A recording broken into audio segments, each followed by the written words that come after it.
What's up, guys? It is your boy T-Raw with Section. This is just another video we're filming in the car. Probably gonna make a couple of them, so if they all look the same, we're just gonna film a bunch of videos on the way down. It's like an hour and 15-minute drive, so we'll be able to get some videos done. Next up, we're gonna be doing the our best purchases, the purchases that we think have made our airsoft life better, more simple, whatever you want to call it. Just the purchases that we feel we put our money in that was worth it. And I guess I can go first. Unless you want me to. Yeah, you can go first. Alright, best purchase I've ever made.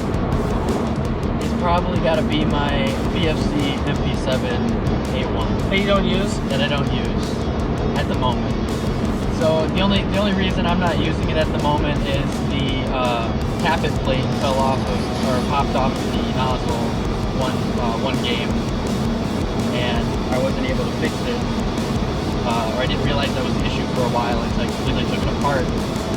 When I was putting it back together, I accidentally broke the micro switch on it, and I have yet to get a new micro switch for it. I haven't found the time to call my bank and tell them, oh, I need to make a purchase overseas. But when it was up and running, it was probably the most responsive gun I've ever had, besides being $30 a mag. You know, I love it. I will always love the MP7. It is one of my favorite guns of all time. And when I first bought it and I first heard they were coming out with an AEG version, not like the KWA or you know, like GBB version like that, I was so happy because it's the 1-to-1 scale. It's got the official HK license. I'm a big HK fan. I have 416, MP5, MP7. I was gonna get a 417, but you can't find those anywhere. Or at least like the DMR license. But yeah, MP7. As soon as I get it back up and running, you'll probably see a lot more of me playing with it.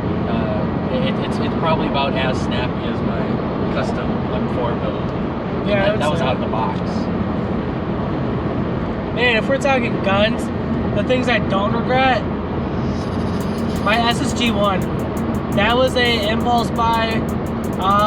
Thanks to the second stimmy. Thanks for that. It's not an AEG though.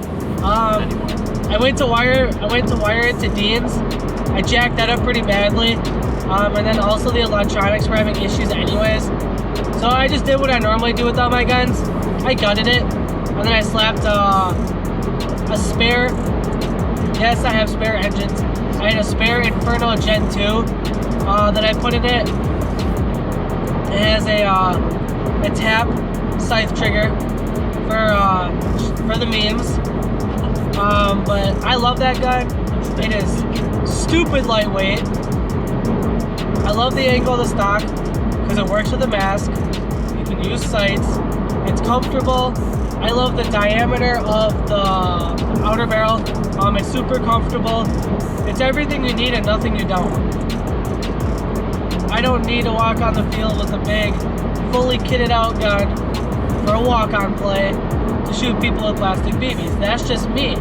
I want the lightest gun possible that I can carry all day and be comfortable shooting with. Like me and my 416, the EOTech, the 310 magnifier, the PEC box foregrip, weighs like 10 pounds. Yeah, the standard Milsimer build. Yeah. But another thing, I don't regret. This is a double-edged sword because I love them, but it's bad for my wallet.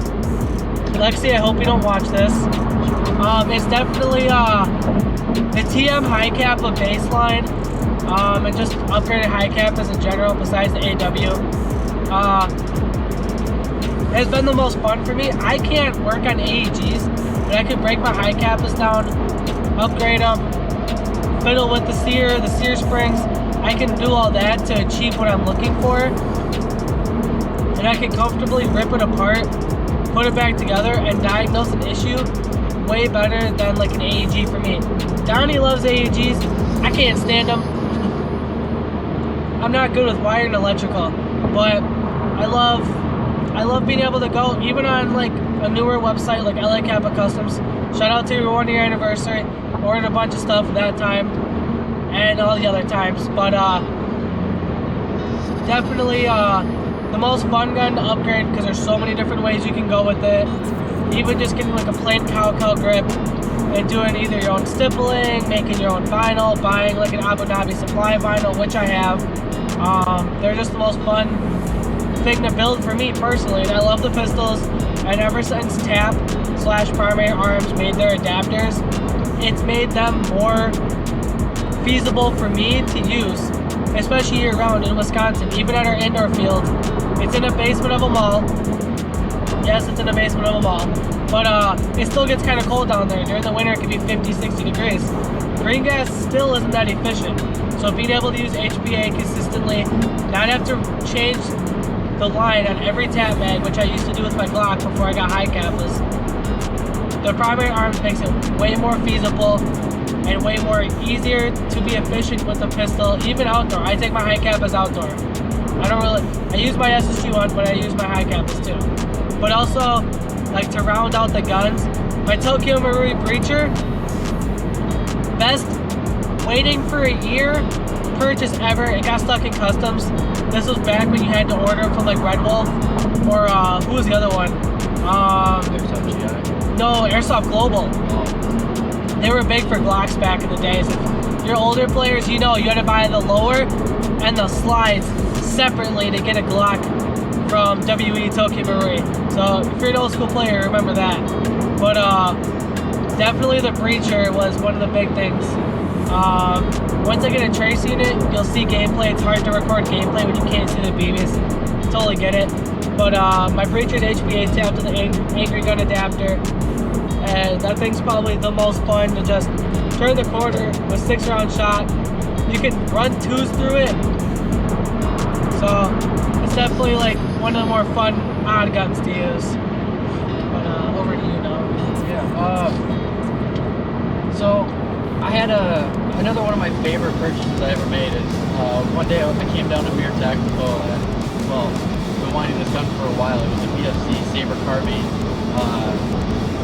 version 2. Version 2 gearbox. And I thought that gun was just the shit at the time. Thanks to the JDF for, originally showing it to me. Jet Desert Fox. We didn't know. He doesn't need a shout out. He's too big for us. I know. That's why I said JDF. But yeah, he had a gameplay on it at a Milsim that he was at, and I just thought, that gun was the coolest looking gun I've ever seen. And so again, I impulse buy. We have a habit of impulse buying everything. And that's what Airsoft is, right? You're not having fun if you're not broke, right? Pretty much. So I had that gun for a long time, and I used it, maybe 10 times before I was like, you know what? I don't know. I'm just not really feeling it. And that's when my whole little paintball gun, pea shooter, as he likes to call it, build came into play. I kind of stripped down my. Actually, no. I went to Black Ops one weekend, and my spring guide in the back of my 416 was broken. So I took, since they use the same gearbox, the Saber Carbine and the 416, I just swapped the spring guide out of that.